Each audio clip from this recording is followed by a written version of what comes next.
Hoje é dia de falar de quadrinho alemão.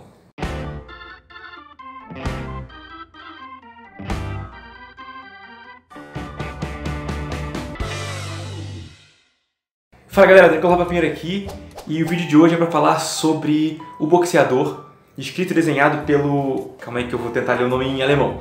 Reinhard Kleist. Eu não sei se eu falei certo, espero que tenha falado, mas esse cara é um dos quadrinistas alemães mais proeminentes. O cara ganhou vários prêmios, já escreveu vários quadrinhos, muitos quadrinhos, e geralmente são quadrinhos sobre pessoas interessantes ou pessoas famosas. Tem o Boxeador, tem o livro do Johnny Cash, tem o livro do Elvis. Então o cara é muito bom em escrever esse tipo de coisa e esse quadrinho particularmente é excelente. Eu raramente me emociono lendo alguma coisa assim, mas é um dos quadrinhos que me emocionou e eu fiquei realmente abalado depois de ler isso aqui.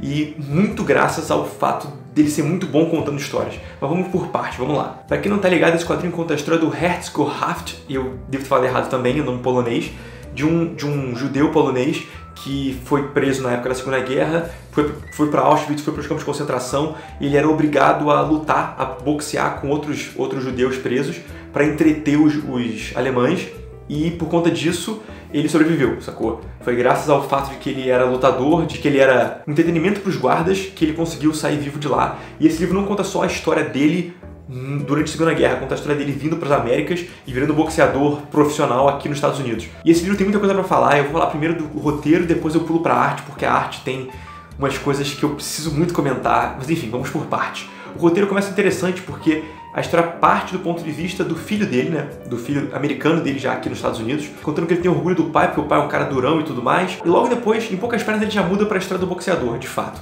E ele fica o livro inteiro contando a história do ponto de vista do boxeador. E é interessante porque você esquece que começou com o filho, sacou? Eu adoro quando os autores fazem isso. E aí no finalzinho do livro, você acaba a história, quando você acha que acabou a história, na verdade você volta do ponto de vista do filho e aí fecha o ciclo. Você até esqueceu que era ele que começou a história e quando ele volta pro filho você fica, ah, pode crer, que irado. E ele fecha numa nota muito bonita, muito interessante do ponto de vista do filho. E esse quadrinho foi escrito baseado no livro que o próprio filho do Herzog escreveu, né, o protagonista do início e do final da história, onde ele conta o que o pai contou pra ele. E aí o que o pai contou pra ele, aparentemente, segundo fontes históricas, não é tão confiável assim.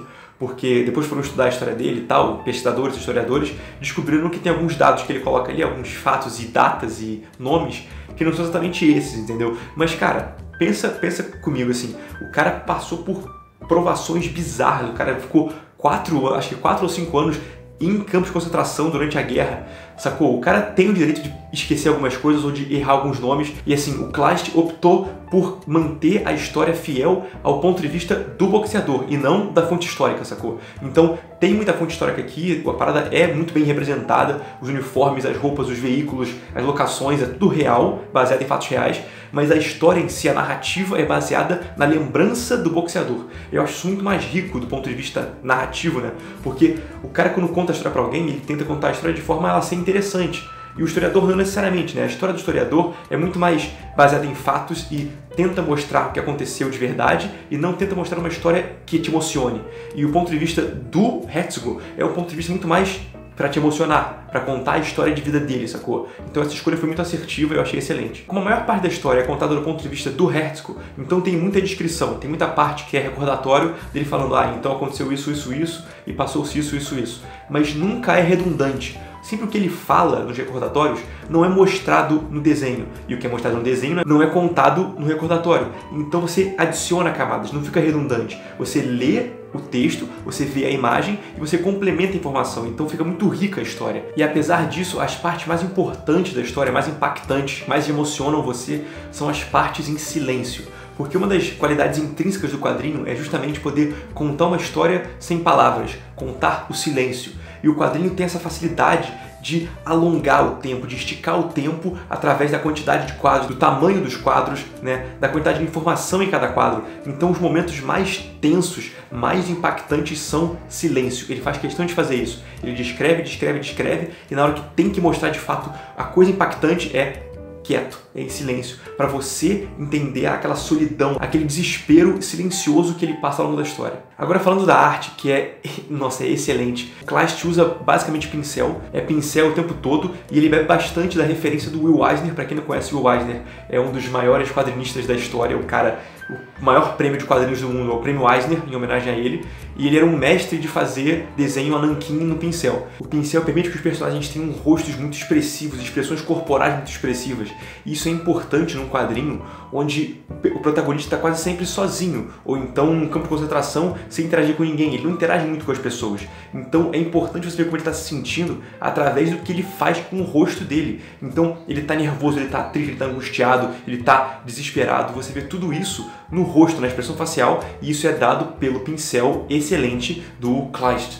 Mas uma coisa que ele faz e que me deixou muito impressionado, eu nunca tinha visto isso antes, é usar a pregnância de forma a melhorar a narrativa. Deixa eu explicar o que é isso. Pregnância é um dos elementos da Gestalt, que é um estudo de como o nosso cérebro interpreta imagens, que é de origem alemã, inclusive. E a pregnância pode ser resumida da seguinte forma: quanto mais simples, quanto mais fácil de ler a imagem à primeira vista, mais pregnante ela é, então mais fácil de entender. Então tende-se a fazer desenhos que tem uma alta pregnância para você não ficar olhando para a imagem e ficar tipo assim, eu entendi, sacou? A ideia é que você olhe para a imagem e entenda o que ela está mostrando.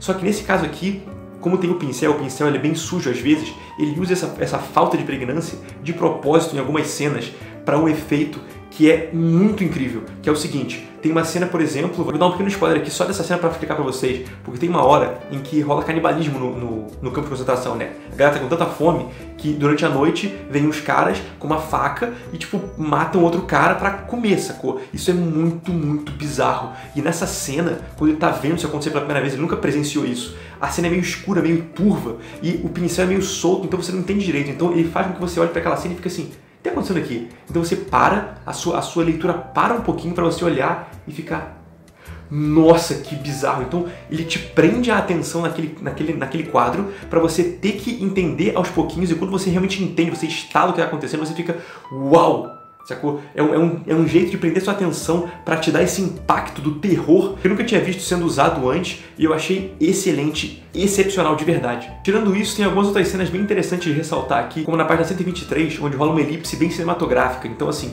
ele tá conversando com um cara, e aí tem o rosto do cara, rosto dele, rosto do cara, e aí quando você vira a página, ele tá conversando com outro cara em outro lugar. Então, ao invés de ele mostrar que ele teve uma conversa, ele saiu na rua, ele foi até outro lugar para contar o que ele conversou com outro cara, ele simplesmente corta nessa virada de página, como se fosse um corte de cinema, onde você tem uma cena, você corta para outra cena. Ele fez isso na virada de página, ficou muito legal.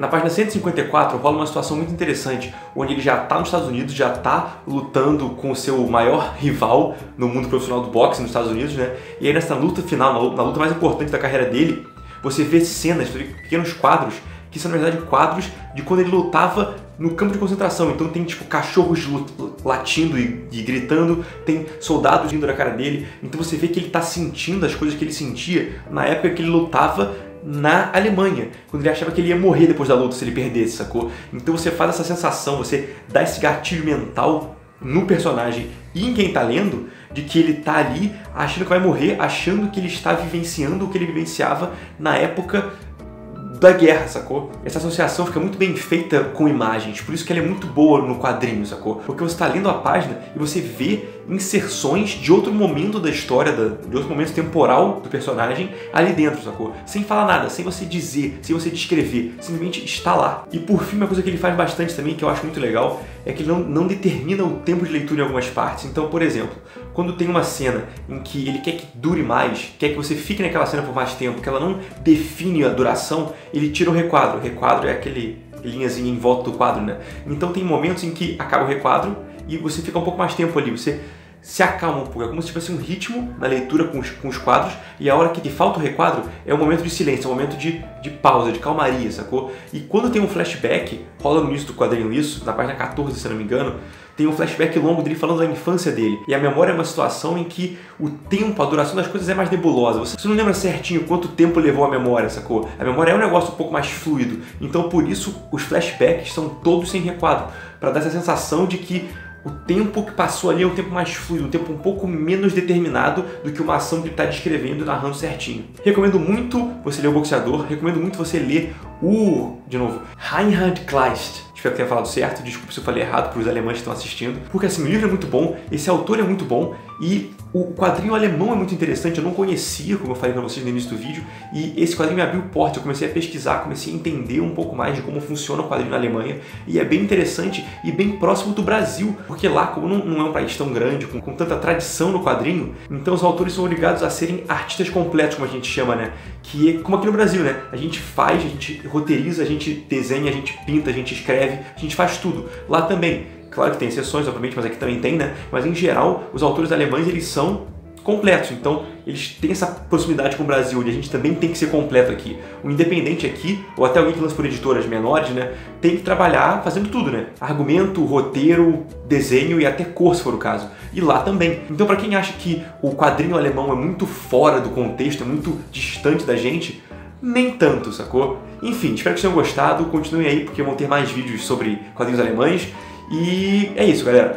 Curte o vídeo, se inscreve, como já sabe. E no mais, aquele abraço. Valeu!